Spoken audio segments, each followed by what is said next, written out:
कल अम्बेडकर जयंती पर बेटमा क्षेत्र के संगवी गांव में एक दलित दूल्हे को राम मंदिर दर्शन से रोका गया था। दलित परिवार ने मंदिर के समीप ही पीर बाबा को धोख देकर परंपरा को आगे बढ़ाया। जैसे ही सोशल मीडिया पे वीडियो वायरल हुई तो इस मामले ने तूल पकड़ा। आज दलित समाज के राष्ट्रीय अध्यक्ष मनोज परमार पीड़ित परिवार के पास पहुंचे, जहां नव विवाहित जोड़े को सह परिवार मंदिर में ले जाकर दर्शन कराए।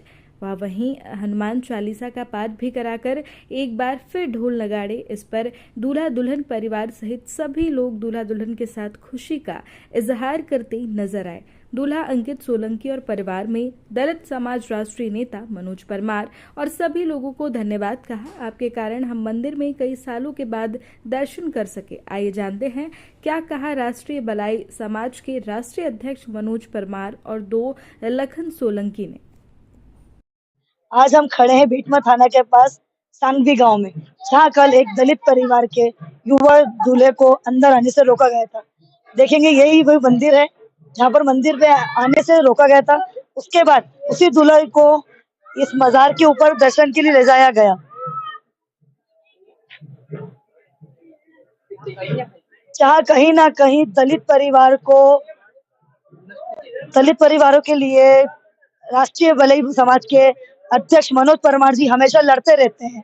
आज उन्हीं के नेतृत्व में नए दूल्हा दुल्हन को मंदिर के अंदर प्रवेश भी कराया गया और मंदिर में भगवान के दर्शन भी कराए गए। भी गाँव है, यहाँ पर बहुत ही वर्षों से एक कुपरंपरा थी, एक रूढ़िवादिता थी। हमारे अनुसूचित जाति के लोगों को दर्शन नहीं करने देते थे।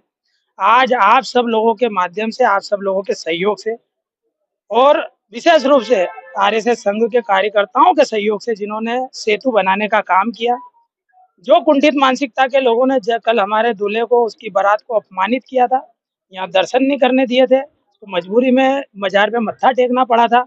किंतु आज भगवान श्री राम ने उनको सद्बुद्धि दे दी, उनको थोड़ी बहुत अक्कल दे दी कि आज दूल्हा दुल्हन सकुशल आप लोगों के सानिध्य में भगवान के दर्शन किए हैं।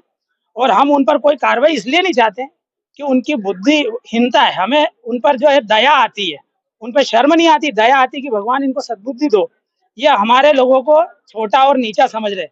वास्तव में तो जो हमें नीचा समझता उससे बड़ा नीचा ही कोई नहीं है हिंदुस्तान में। तो इसलिए ऐसे लोग जो कुंठित मानसिकता के, गलत मानसिकता के लोग हैं, कट्टरवादी लोग हैं, ऐसे लोगों को भगवान सद्बुद्धि दे, ताकि हमारी समाज के लोग समता का जीवन जी सके, भाईचारे का जीवन जी सके, बंधुता का जीवन जी सके। और हमारा जन्म हिंदू समाज में हुआ, हिंदू समाज के 16 संस्कारों को मानते, धर्म करते हैं, पूजन करते हैं, दान करते हैं, परिक्रमा करते हैं, स्नान ध्यान इत्यादि कर्म जो धर्म शास्त्रों में लिखे गए हैं वो सारे कर्म करते हैं। अर्थात हम सनातनी हैं, और सनातन से अलग करने का अगर कोई कुंठित प्रयास करता है तो उसके विरोध में हम हैं। और जो भी प्रयास ये करता है वो धर्मद्रोही है, राष्ट्रद्रोही है, समाज का द्रोही है। इसलिए ऐसे लोगों को सबक सिखाना प्रशासन का काम है, कानून का काम है और आप लोगों का काम है। हमारा काम था, हमने हमारी बात रखी, आप लोगों के माध्यम से भगवान के दर्शन हुए। हम आप सभी का आभार व्यक्त करते हैं, साधुवाद प्रकट करते हैं। आप सभी को कोटि कोटि नमन और धन्यवाद। कहीं ना कहीं भारत में आज भी कई जगह ऐसी है कि जहाँ पर दर्शन करने से रोका जाता है। ये रूढ़िवादी परंपरा है, कहीं ना कहीं शिक्षा का अभाव है या किसी और चीज की कमी? ये भारतीय समाज की रगों में जैसे रक्त बहता ना, वैसे जातियां बहती है। यहाँ से 5 किलोमीटर दूर पे मांगरोल गांव है, वहाँ पर हमारे समाज को यज्ञ में नहीं बैठने देते, सब कास्ट के लोग बैठते हैं, हमारे को यज्ञ में बैठने की मनाही है। यहाँ से 3 किलोमीटर दूर सुलावट गांव है, वहाँ पर मंदिर प्रवेश भी निषेध है, वहाँ पर बारात निकालना भी निषेध है, मैयत निकालना भी निषेध है, दलित का मुर्दा भी नहीं निकल सकता। ऐसी वैमनस्यता, ऐसी नफरत, ऐसी घृणा जो है मीडिया को लोगों के सामने जग जाहिर करना चाहिए। ये प्रशासन को इस चीज की सूद लेना चाहिए कि हमारे लोगों का मौलिक अधिकारों का हनन हो रहा है, हमारे को समता वाला जीवन नहीं मिल रहा है, हमारे को बंधुता और भाईचारे वाला जीवन नहीं मिल रहा है। तो इसके लिए जिम्मेदार प्रशासन है। इसलिए प्रशासन को आंखें खोलनी चाहिए और समता, समानता और भाईचारे के लिए, समरसता के लिए काम करना चाहिए। और भी दो है, सरकार है जिम्मेदार, सरकार भी जिम्मेदार है, फिर क्यों नहीं है? उनको भी जागना चाहिए, उनको भी कार्य करना चाहिए इस काम के लिए। हम काम कर रहे हैं, आप लोग काम कर रहे हैं, आपका काम है आप हमारी बातों को वहां तक पहुंचाएं और वो जन जागृति लेकर आए, अच्छा काम करे। हम किसी पे आरोप प्रत्यारोप नहीं करते, हम तो बोल रहे हैं ना, उन्होंने जो पाप किया है ना, हमारे को भगवान पे विश्वास है, जो जैसी करनी करेगा वैसा उसको फल मिलेगा। कर्म प्रधान विश्व करी राखा, जो जस करई सो तस फल चाखा, इन्होंने ही बोला ना राम जी ने। तो हमको इन पे विश्वास है, जो गलत करेगा वो गलत भोगेगा। आप बताइए, अब जो मंदिर था, जो दलित समाज के लोगों पर मंदिर में दर्शन करने नहीं दिए, हनुमान चालीसा का आपने पाठ किया, तो उनको क्या सबक देना चाहते हैं हिंदू राष्ट्र? देखो, हम तो यहाँ पर आकर ये समरसता का ही संदेश देना चाहते हैं कि समग्र हिंदू समाज एक है। हम तो सभी को अपना भाई मानते हैं, सहोदर मानते हैं, हम सभी को अपना मानते हैं। कुछ लोग हैं जो हमको अपना नहीं मानते।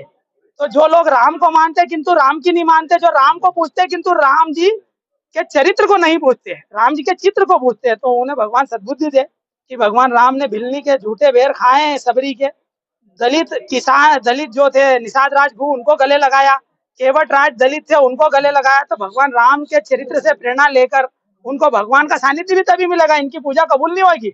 जब तक भगवान के चरित्र को नहीं पूजेंगे तब तक इन लोगों की भी पूजा कबूल नहीं होगी। ये कितना ही हमको से छुआछूत कर ले, भेदभाव कर ले, जातिवाद कर ले, भगवान इनकी पूजा कबूल करेगा ही नहीं। आप पता कर लो, धर्म शास्त्रों में कर्मण्येवाधिकारस्ते मा फलेषु कदाचन माँ कर्म फल हेतुर्भुर्माते संगो सत्व कर्मणि। ये महाभारत में गीता उपनिषद में भगवान श्री कृष्ण ने कहा। तो जब कर्म बुरे करेंगे तो अच्छा फल कहाँ से मिलेगा? बोए पेड़ बबूल का तो अमवा कहाँ से होए? तो बबूल बोओगे तो बबूल पाओगे, आम बोओगे तो आम पाओगे। हम भगवान से प्रार्थना करते हैं सबका भला हो, सबका कल्याण हो, सभी सुखी हो, सभी निरोग हो, भगवान उनको सद्बुद्धि प्रदान करे, इतनी अक्ल प्रदान करे कि इस गांव का विकास हो, जिले का विकास हो, थाना क्षेत्र का भी विकास हो। धन्यवाद। मंदिर के करीब जो लोगों ने यहाँ घेरा बनाकर हमें रोक दिया और मंदिर को कहा कि आप लोग दलित हो, मंदिर में प्रवेश नहीं कर सकते। मुझे क्या बताइए? मेरे एक आरोप लगाया जा रहा है कि हम लोग शराब पीकर मंदिर में आए थे। तो मुझे आज ऐसा लग रहा है कि मैंने कुछ आज प्रभु राम के चरण धोकर पानी पिया है।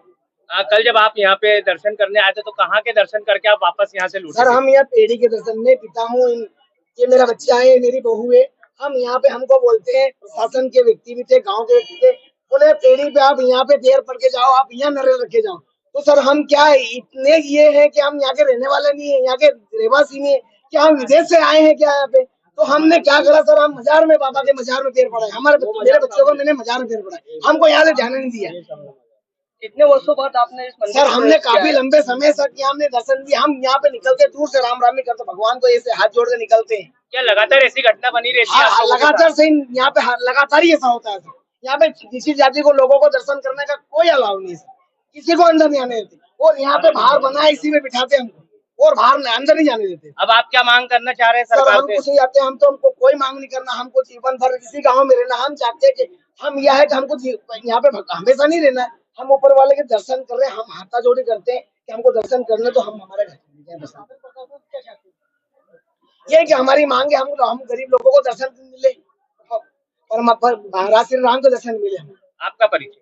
मैं पिता हूँ, अंकित सोलंकी का पिता हूँ।